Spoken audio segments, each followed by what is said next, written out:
እዚህ ቤት ስትኖሩ ሁሌ ቫኬሽን ላይ ነው።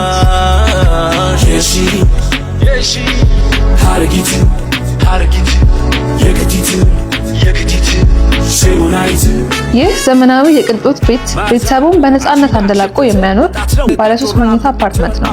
እዚህ ሲኖሩ ጂም፣ ስፓ፣ የዋና ገንዳ፣ የመጫወቻ ሜዳዎች፣ የኤሌክትሪክ መኪና ቻርጅ ማድረግ የተገጠመላቸው ሰፊ ፓርኪንግ የግሎ ናቸው።